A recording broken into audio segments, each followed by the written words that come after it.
যদি ব্লাউজ বানাতে চায়, বাবির যদি ব্লাউজ ভাই যদি বানাতে চায়, বাবির ব্লাউজ যখন বানায় হাতা হলো হাত। আমি হিসাব করে দেখলাম ওই লোকটা হলো শয়তানের বাপ। তখন ভাই যখন শাক বানায় হাতা হলো বাদাম ফুল, আর বাবির যখন ব্লাউজ বানায় সেটা থাকে বাদাম হাত। এরপরে ভাই যখন শাক বানায় চুল থাকে কোমরের নিচ পর্যন্ত, আর বাবি যখন ব্লাউজ বানাতে যায় এরার চুল থাকে বাদাম পেটের উপরে।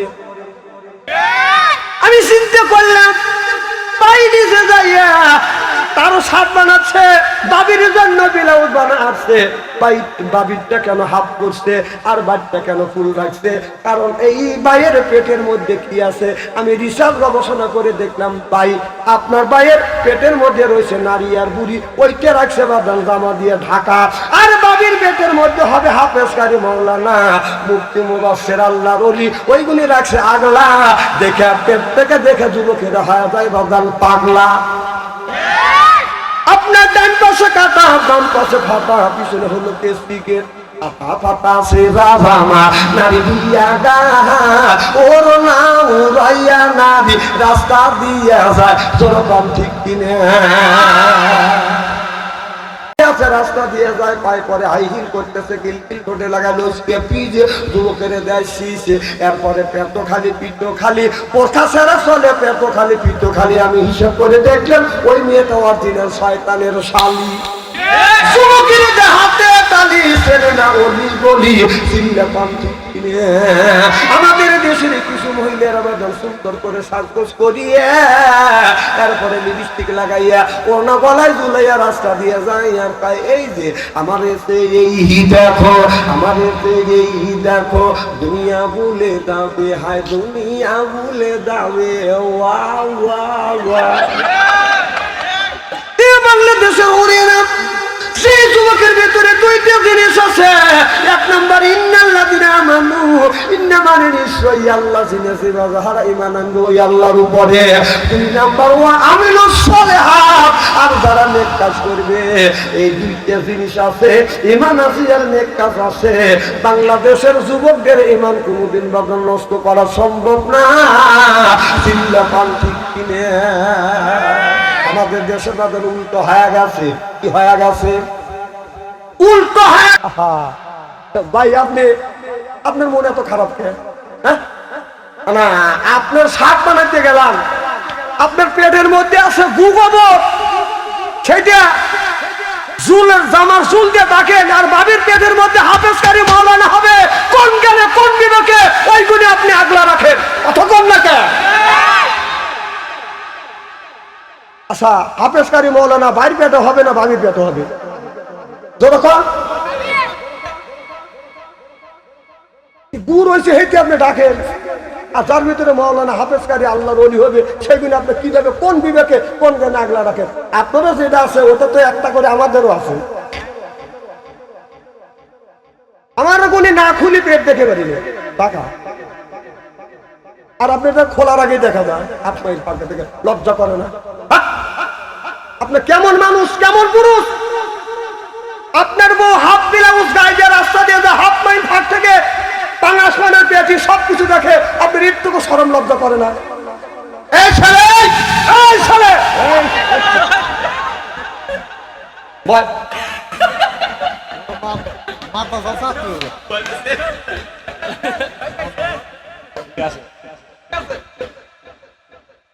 ওয়াজ কি খারাপ দেখতেছে নাকি?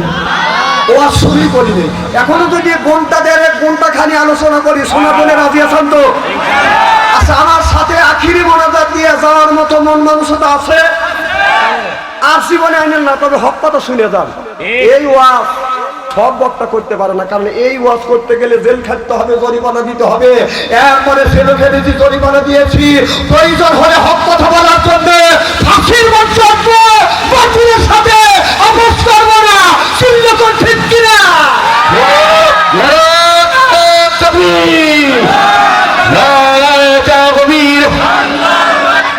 আল কোরআনের আলো, আল হাদিসের আলো, ইসলামের শত্রুরা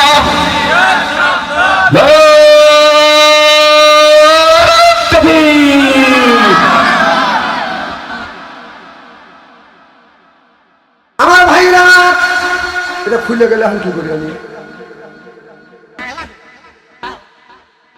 কি করে লাগে লাগে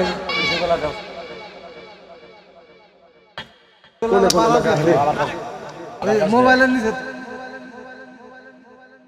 আঠা আছে না এগুলো বুঝি তো দিনে তো টাচ ফোনই আমি কাটা জানি না আমার কাছে যদি একজন টাচ ফোন দিয়ে দেয় জীবন ভরা যদি রিং আছে আমি হ্যাঁ হ্যাঁ জীবনেও আমি বুঝতে পারবো না যে কোন টিভি দিলে আপনি রিসিভ হ্যাঁ আপনিও জানেন মিলিয়ন হাফ দেখছেন আমার মতো লোক আরো আছে তাহলে আমি জানি যে আমি একা না বাংলাদেশে আরো আমার মতো লোক আছে যে রিসিভ করারও ক্ষমতা আমাদের নাই আবার আপনি মিলিয়ন হাফ দেখছেন এখন এদের জন্য এই দুনিয়া টিকে আছে তাছাড়া আমার দেশের ছেলেরা মোবাইল ঘাটতে ঘাটতে যত দূর চলিয়ে গেছে এ দেশে গজব হওয়া দরকার এই সমস্ত মানুষের জন্য টিকে আছে আমার ভাইরা ওই দিকে যেতে চাই না ভালো করে লক্ষ্য করে শুনুন আমাদের নিয়ত কদম শুনতে হবে ও বাজান আমার আল্লাহ এই মানুষের ভালো মন্দ বিচার করবে আমার আল্লাহ আবু বকর সিদ্দিকের আমলনামা দেখে আমার আল্লাহ খুশি হয়ে যাবে আল্লাহ আবু বকর সিদ্দিককে জান্নাতের টিকিট ধরা দিবে আবু বকর সিদ্দিক বাজান জান্নাতের মধ্যে বাজান চলে যাবে তখন আপনার আমার যখন বিচার করবে আল্লাহ আমরা যদি ভালো কাজ করিয়া থাকি তাহলে আল্লাহ ডান পাশের সাদা পাথর উপরে দাঁড় করিয়া বাজান বিচার করবে যদি খারাপ কাজ করে থাকি তাহলে জান্নাতের আপনার জাহান্নামের বাম পাশে যে পাথরটা রয়ে গেছে জাহান্নামের ওই কালা পাথর উপরে বাদান দাঁড় করাবে লোকটা মুহূর্তের মধ্যে বাদান পুড়ে বাদান আঙ্গার হয়ে যাবে আমার ভাইরা আল্লাহ এইভাবে মানুষের ভালো মন্দ বিচার করিবে ও বাদান আল্লাহ যে বিচার করবে এইটা কিন্তু বাদান বিশ্বাস আপনার করতে হবে আজ হোক কাল হোক বিশ্বাস আপনার করতে হবে বিশ্বাস যদি না করেন আমার কোনো আসে যায় না আল্লাহকে দেখিনি আমরা বিশ্বাস করেছি আল্লাহ আছে রসুল দেখিনি বিশ্বাস করেছি রসুল আছে কবরে গোরাজাব দেখি নাই বিশ্বাস করেছি কবরে গোরাজাব আছে আল্লাহ দিনে ইউমিনুনা বিল গায়ব অদেখা জিনিসের উপর বিশ্বাস স্থাপন করা এর নাম হলো ঈমান সিল্লাতান আল্লাহু আকবার বিশ্বাস যদি থাকে আপনি বাঁচে যাবেন বিশ্বাস যদি না থাকে আপনার জাহান্নামে যাইতে হবে আমার ভাইরা খাদিজাতুল কুবরার কথা বলেছিলাম খাদিজাতুল কুবরা আমার নবীর জন্য বাদান কত কষ্ট করেছে আমার নবী হিরা পর্বতে যেই পাহাড়ের উপরে আল্লাহ রসুল বসে বসে বাদাম ধ্যান করতেন মা খাদিজাতুল কুবরা একজন বুড়ি মানুষ 40 বছরের উপরে বয়স আমার নবীর জন্য দুই বেলা আপনার ওই পাহাড়টা বায়া বায়া দুই বেলা আমার নবীকে বাদান খাবার দিয়ে আসতেন ওই পাহাড়টা প্রায় 3 কিলোমিটার উঁচা এবছর আমি হজে যায় দেখলাম পাহাড়টা অত উঁচা আমার মতো মানুষ আমার মতো জুয়ান মানুষ একবারে ফেলু মনে করেন না একবারে জুয়ান কিন্তু কম না আচ্ছা আমি বিয়ের কথা বলতেছি নাকি আমার মতো মানুষ ওই পাহাড়ে উঠতে হিমশিম খাওয়া গেছিল মা খাদিজার কথা যখন মনে হইলো মা খাদিজাতুল কুবরা বুড়ো মানুষ নবীর জন্য দুই বেলা খাবার এখন তো রাস্তা করে দিচ্ছে সরকার তখন রাস্তাও ছিল না চোখের পানি ধরে রাখতে পারি না এই জায়গায় মা খাদিজাতুল কুবরা দুই বেলা বিশ্ব নবীর জন্য খাবার কিভাবে নিয়ে গেছে আর আমাদের মতো তো উঠে উপর দিকে তাকায় টাকা দেখে মানুষই তো ভয় লাগে হাদিস জিজ্ঞেস করে ভয় লাগে অনেক মানুষ যাদের হাতের বেদি আছে উঠেই সাহস পায় অনেক মানুষ দেখলাম একটুখানি উঠে দৌড়াদৌড়িকে হেসতে দেন এরকম তোর কুল হয় না সহজে তুমি গেছাও কে পরে মাথায় পানি ঢেলে কি হয়েছে কয়েক পাহাড়ে উঠছিলাম কোন সাপ মিটছে কিছু দূর যায় হেরে অজ্ঞান হওয়া গেছে এরকম করে কথা বুঝতেছেন না না খালি তাপ তো আছে তাপে দেখলেন কি তাপ তো আছে এই আর এক কথা মনে পড়লো, বলবো কি একটু? আমার সাথে এক পীর সাহেব গেছে হবে। পীর সাহেব কয় যে আমি মক্কা মদিনায় ঘুরবো, জুতো পায় দেবো না। আমি তো জীবনে চাইনি কে, তোমার যদি জুতো না পায় দেয় ওস্তাদকে আশিক মাসিক তো আমারও কমবে, আমি জুতো পাই দেখি, মনে মনে বলতেছি। তা দেখি 2 দিন পরে বিশ্বকাপ হবে, দেখা হবে জুতো পায় মদিনায়, জুতো পায় দিনে জুতো বিলা পাওয়া যেতেন। হুজুর কোন তো সাথেও যাওয়া যায় পা পোষা পড়ে যায়, অত আশিক চলে। তাহলে বোঝা গেল যে যারা গল্প করছে আর গল্প করে যে মদিনে যায় আমি জুতো পাই দেনি, মদিনে যায় জুতো পাই দেনি, মিথ্যা কথা। কারণ এতে হাদিসে ভাস করে আসছে খালি পায় আপনি 100 হাত হাইতে দেবেন, 3 বার পানি নেওয়া লাগবে, এত বড় বড় পোষা পড়বে, অত আশিক কুল হয় না, শীতেরই ভাব দেয়। এসে কয় যে সারা মক্কা মদিনায় ঘুরছি জুতো পাই দিয়ে নেই, একবারে শীতে। মিথ্যা কথা, মিথ্যা কথা, কথা কর না কেন? জুতো হারা গেলে আরেকজনের কাছে জুতো হাওলাত নিয়ে আসা লাগবে না, কি নিয়ে জুতো পাই দিয়ে আসা লাগবে? দেখেন একটা গলার সাথে রাহাই লাগে, আর সিটেরই জায়গা পাও না, তাই নিয়ে উনি আশিক দেখায় মুরিদদের কাছে যে ব্যাগের মধ্যে রাখা লাগে, যে কখন এই জুতো হারা যায় অথবা ছিঁড়ে যায়। খালি পায় 50 হাত 100 হাত হাঁটার নাই। তুমি আশিক মাসিক দেখো বাংলাদেশে এই পাগলের কারা কাছে একবারে শীতে। হ্যাঁ টপিক দেওয়া দেরি আছে, এদিকে টপিক কি খারাপ হচ্ছে নাকি? আমি টপিকের জন্য আসিনি, আমি মানুষকে বুঝনের জন্য আসি। একবারে শীতে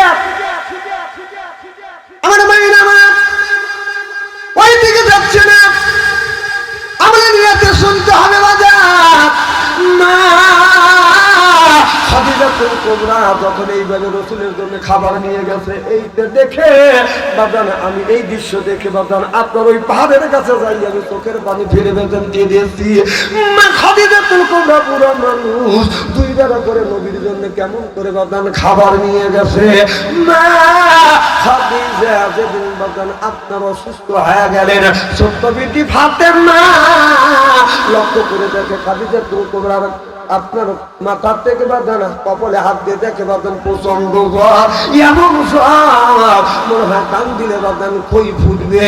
এমন সময় মা ফাতেমা যাইয়া আমার নবীকে যা বলে, আব্বা আমার মা যেন কেমন করতেছে। আমার বিশ্ব নবী দৌড়ে আসে, দেখে খাদিজাতুল কুবরা বাঁধান শুয়ে আছে, আমার নবীর কপালের উপরে হাত দিয়ে দেখে আপনার কপাল বাঁধান গরম হয়ে গেছে, মনে হয় দাম দিলে কই হয়ে যাবে। মা খাদিজাতুল কুবরার মাথার নিচে হাত দিয়ে আমার নবী তুই উরু মোবারক বাদাম টান করে দিয়ে উরুর উপরে মা খাদিজাতুল কুবরার মাথাটা রেখে বলে, খাদিজা তোমার কেমন লাগে? এবার মা খাদিজাতুল কুবরা বলতেছি, রাসূলুল্লাহ ইয়া হাবিবাল্লাহ, ও নবীজি আমার মৃত্যুর আগে আপনার উরু আমার মাথার বালিশ হইছে, এর চাইতে শান্তি আর আল্লাহর জমিনে কোনোদিন হয় না। সিল্লাকান আল্লাহু আকবার। আমার নবী বলে, খাদিজা রে আমি তোমারে জিজ্ঞাসা করলাম তোমার কেমন লাগে, আর তুমি বললে আমার মৃত্যুর আগে আমার তোমার মাথার বালিশ হয়েছে, কারণটা কি? মা খাদিজাতুল কুবরা বলতেছি, রাসূলুল্লাহ ইয়া হাবিবাল্লাহ, ওয়া নবীজি আমি মনে হয় বাঁচবো না গো নবী, আমি মনে হয় দুনিয়ার থেকে বিদায় হয়ে যাব। আমার নবীর আর বোঝা বাদ করিল না, খাদিজাতুল কুবরা আর দুনিয়ায় থাকবে না, এখন বিদায় হয়ে যাবে। আমার নবীর কপালের উপর হাত বুলিয়ে বলতেছে, খাদিজা বলো এই মুহূর্তে তুমি কি চাও? আমি নবী তোমার আবদারটা পুরো করব। আল্লাহু তাআলা আনহা দেখে বলতেছে, ইয়া রাসূলুল্লাহ ইয়া হাবিবাল্লাহ, নবী গো আমার তো কোনো নেক আমল নাই গো নবীজি, আমি যদি মরে যাই ও নবীজি আমি আপনি আমার একটা কথা রাখবেন কিনা? আমার নবী বললেন, খাদিজা তোমার কি কথা রাখবো বলো। খাদিজা কুবরা বলল, ইয়া রাসূলুল্লাহ ইয়া হাবিবাল্লাহ আমি যদি মারা যাই আপনার শরীরের একটা আপনার যুব্ব মোবারক আমার শরীরে করা দিবেন কিনা? আমার নবী বলতেছে খাদিজার এইটা দিয়ে তুমি কি করবে? আমার নবীর যখন এই কথা বললেন, খাদিজাতুল কুবরা বললেন, নবী গো, আপনার গায়ে যদি যুব্ব দেন, এই যুব্ব দিয়ে আমার শরীরের আমি আপনার কাফনের কাপড় বানাবো। আমার নবী বললেন, খাদিজা, পুরুষ যদি মারা যায় 3টা কাফনের কাপড়, মহিলা মারা গেলে 5টা কাফনের কাপড়, আমি যদি 7টা কাফনের কাপড় দিতে পারি, আর একটা কাপড় কি দিতে পারবো না? মা খাদিজাতুল কুবরা বলেন, নবী গো, এই জন্য আমি চাচ্ছি না আপনার ওই সুব্বা মোবারক যদি আমার শরীরে থাকে, আমার বিশ্বাস এই শরীরের ভিতরে যতক্ষণ পর্যন্ত আপনার সুব্বা মোবারক থাকবে, আমার বিশ্বাস ওই কবরের মাটি আমাকে আর কোনোদিন চাপ দিতে পারবে না। আল্লাহু আকবার। আমার নবী বললেন, খাদিজা রে, এইটি যদি তোমার ইমানের কেন হয়, তুমি যদি মারা যাও, আমার কাফনের কাপড় তোমার শরীরে পরিয়ে দিব। খাদিজা, তুমি কেন ভয় পাচ্ছ? খাদিজা তুমি তোমরা বলে, নবী গো, আমি আপনার জবান থেকে শুনেছি, মানব যদি মারা যায়, আমল যদি ভালো হয়, ওই কবরটা জান্নাতের পরিণত করে রাখবে। আমলের মধ্যে যদি ডিস্টার্ব থাকে, নবীজি আপনার জবান থেকে আমি শুনেছি, একদিকের মাটি আর একদিকে যাবে, আর একদিকের মাটি আর একদিকে যাবে, চিরজনমের মতো হাড় মাংস মাটির সাথে মিশিয়ে ফেলবে। ও নবীজি, আমার তো কোনো নেকামল নাই, আমি তো কোনো নেকামল করি নাই, দান খয়রাত বেশি আমি করতে পারি নাই গো নবীজি। আমি যদি মারা যায়, আপনার গায়ের যুব্বা মোবারক যদি আমার শরীরে থাকে, আমার বিশ্বাস এই যুব্বা যতক্ষণ শরীরে থাকবে, এই কবরের মাটি আমারে চাপ দিবে না। আমার নবী বললেন, খাদিজা, তুমি কান্দো না, চোখে